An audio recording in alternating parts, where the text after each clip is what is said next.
পিছনে ফ্যানের বাতাস খাচ্ছে আর সামনে বলছে বিদ্যুৎ চাই বিদ্যুৎ চাই। এই হচ্ছে তাদের হঠকারিতা।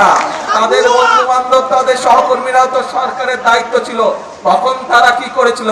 সমগ্র বাংলাদেশে মানুষ যে বিদ্যুতের কষ্ট পাচ্ছেন আমি আন্তরিকভাবে তার জন্য দুঃখ প্রকাশ করছি। কিন্তু এই সরকার আপনাদের সরকার, এবং আমরা কাজ করছি যত দ্রুত সম্ভব মানুষকে এই কষ্টের হাত থেকে রক্ষা করার জন্য।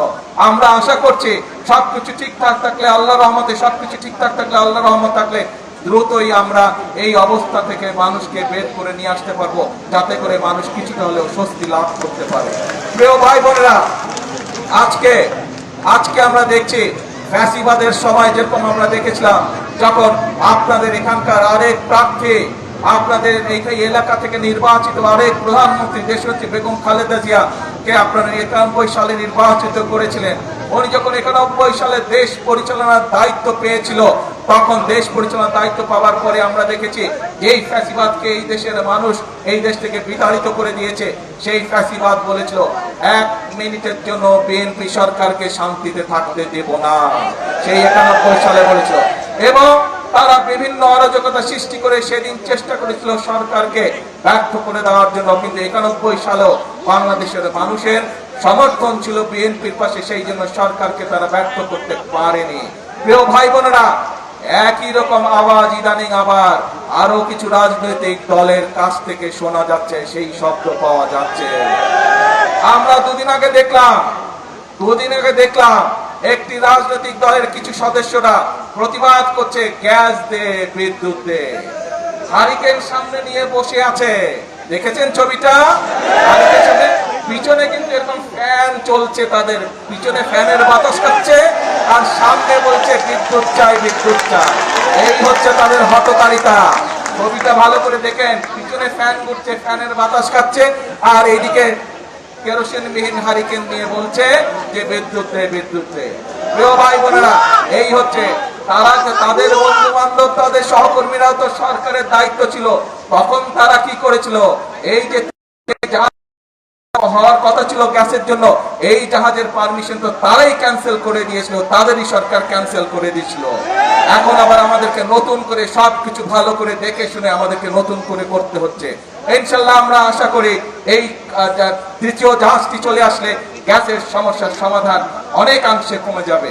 তবে এর জন্য অবশ্যই আমাদেরকে ধৈর্য ধারণ করতে হবে, দেশবাসীকে ধৈর্য ধারণ করতে হবে, কারণ এই জাহাজগুলো বানাতে যথেষ্ট সময় প্রয়োজন হয়, এবং যে কোনো জায়গায় এই জাহাজগুলো বানায় না, পৃথিবীর নির্দিষ্ট কয়েকটি দেশে এই জাহাজগুলো তৈরি করে, অনেক দামি জাহাজ এগুলো। আমরা চেষ্টা করছি, আমরা কথা বলেছি, আমরা চাইনিজদের সাথে কথা বলেছি, তারা দ্রুততার সাথে চেষ্টা করছে এই জাহাজ তৈরি করে নিয়ে আসতে পারে বাংলাদেশে। এর মধ্যে আপনি দেখেছেন দ্রুততার সাথে আমি মালয়েশিয়ার প্রধানমন্ত্রী জনাব আনোয়ার ইব্রাহিমের সাথে কথা বলেছিলাম যে সহযোগিতা দেওয়ার জন্য, গ্যাসের সহযোগিতা দেওয়ার জন্য, তারাও চেষ্টা করছে আমাদেরকে সেই সহযোগিতা দেওয়ার জন্য। প্রিয় ভাই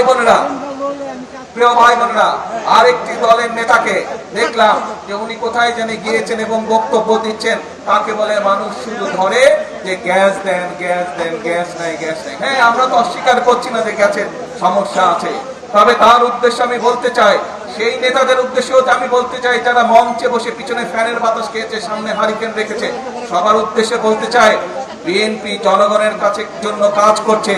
বিএনপির পরিকল্পনা রয়েছে জনগণের জন্য, কিভাবে আমরা জনগণের এই জ্বালাই সমস্যার সমাধান করব। ইনশাআল্লাহ আগামী এই যে সংসদ 27 তারিখে শুরু হবে, এই সংসদে আমরা সংসদের মধ্যেই আমরা বাংলাদেশের জনগণের সঙ্গে উপস্থাপন করব আগামী 10 বছর আমরা কিভাবে এই দেশের মানুষের জন্য জ্বালানি সমস্যার সমাধান করব, সেই পরিকল্পনা। আজকে এই সকল রাজনৈতিক দলকে পরিষ্কারভাবে আমি বলতে চাই, আপনারা যদি মনে করেন অতই জনগণের প্রতি আপনাদের দায়িত্ব আছে, তাহলে আপনাদের পরিকল্পনা নিয়ে আসুন জনগণের সামনে। আপনাদের পরিকল্পনা যদি আগামী 3 মাসের মধ্যে সমস্যার সমাধান করে দিতে পারে, তাহলে আমি আপনাদের পরিকল্পনায় গ্রহণ করব। তাদের প্রতি আমি চ্যালেঞ্জ করে দিলাম, যেই বিদ্যুতের সমস্যা রয়েছে, যেই গ্যাসের সমস্যা রয়েছে, সেইটি সমাধানের জন্য তারা যদি সরকার থেকে ভালো কোনো পরিকল্পনা নিয়ে আসতে পারে, যে পরিকল্পনা আগামী 3 মাসের মধ্যে, বাদ দেন 3 মাস, আরো 3 মাস আমি তাদেরকে দিলাম, যদি 6 মাসের মধ্যে তারা সমস্যার সমাধান করতে পারে, তাহলে তাদের প্রত্যেকটি পরিকল্পনা আমরা বাস্তবায়ন করব। আর যদি তারা শুধুমাত্র জনগণকে বিভ্রান্ত করার জন্য দেশকে বিভ্রান্ত করার জন্য এইসব কথা তারা বলে থাকে, তাহলে অবশ্যই তাদেরকে জনগণের কাছে ক্ষমা চাইতে হবে। কারণ একজন রাজনীতিবিদ হিসাবে শুধু জনগণকে বিভ্রান্ত করা তার দায়িত্ব বা কাজ নয়, বরং একজন রাজনীতিবিদ হিসাবে জনগণকে ধৈর্য শেখানো এবং সঠিক পথ দেখানোই হচ্ছে একজন রাজনীতিবিদের কাজ। সেই জন্যই আপনাদেরকে বলবো, আসুন, বিভ্রান্তির রাজনীতি স্বৈরাচার করে গেছে, মিথ্যের রাজনীতি স্বৈরাচার করে গেছে, ভাঙচুরের রাজনীতি স্বৈরাচার করে গেছে। আপনারা জনগণের সামনে প্রতিজ্ঞা করেছেন যে জনগণের জন্য কাজ করবেন, আপনারা জনগণের সামনে প্রতিজ্ঞা করেছেন যে আপনারা দেশ গঠনের জন্য কাজ করবেন। কাজেই সেই সব বিভ্রান্ত রাজনীতি বাদ দেন, সেই সব হঠকারিতার রাজনীতি বাদ দেন। আসেন, জনগণের জন্য কি করতে পারবেন, কি পরামর্শ আপনাদের দলের মধ্যে আছে সেটি জনগণের সামনে তুলে ধরেন। কি পরিকল্পনা আপনাদের মাথার মধ্যে আছে যা জনগণের উপকার করবে, যা দেশের মানুষের উপকার করবে, সেটি জনগণের সামনে উপস্থাপন করেন। রাস্তায় বসে ভাঙচুর করা, রাস্তায় বিশৃঙ্খলা তৈরি করার দিন শেষ, সেই রাজনীতি শেষ। জনগণ এখন সেই রাজনীতি সমর্থন করে না। প্রিয় ভাই বোনেরা,